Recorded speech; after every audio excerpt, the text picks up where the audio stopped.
প্রধান উপদেষ্টা ডক্টর মোহাম্মদ ইউনূস চাইলে আওয়ামী লীগের প্রধান হিসেবেও দায়িত্ব নিতে পারেন।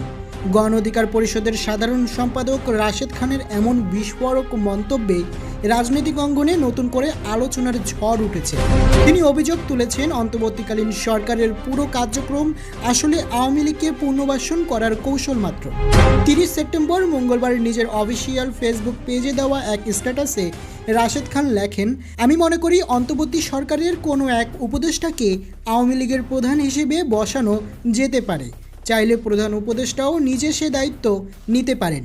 তিনি আরও বলেন, গত 14 মাসে অন্তর্বর্তী সরকারের কার্যক্রমগুলো দেখলেই বোঝা যায় মূল লক্ষ্য ছিল আওয়ামী লীগকে আবারও জাতীয় রাজনীতিতে ফিরিয়ে আনার প্রস্তুতি নেওয়া।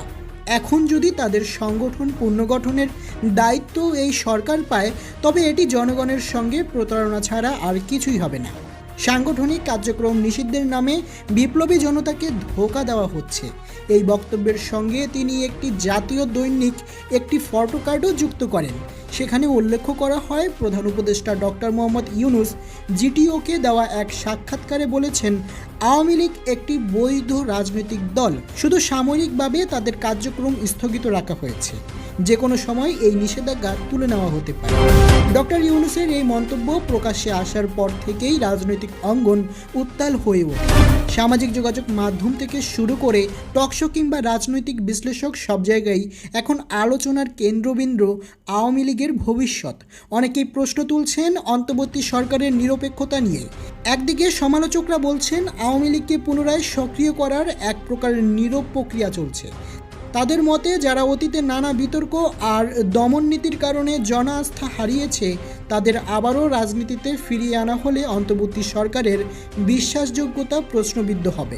অন্যদিকে সমর্থকরা মনে করছেন, গণতান্ত্রিক রাজনীতিতে কোনো বৈধ রাজনৈতিক দলকে চিরতরে নিষিদ্ধ করে রাখা যায় না, বরং সবার জন্য সমান সুযোগ নিশ্চিত করা হলে জাতীয় ঐক্য আরও সুদৃঢ় হবে।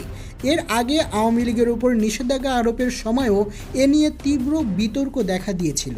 তখন অন্তর্বর্তী সরকারের পক্ষ থেকে বলা হয়েছিল, রাজনৈতিক সহিংসতা ঠেকাতেই এই সিদ্ধান্ত নেওয়া হয়েছে। তবে সেই সিদ্ধান্তের নেপথ্যে রাজনৈতিক উদ্দেশ্য আছে কিনা সে প্রশ্ন তখন থেকেই বিরোধীদের মুখে মুখে ঘুরছিল।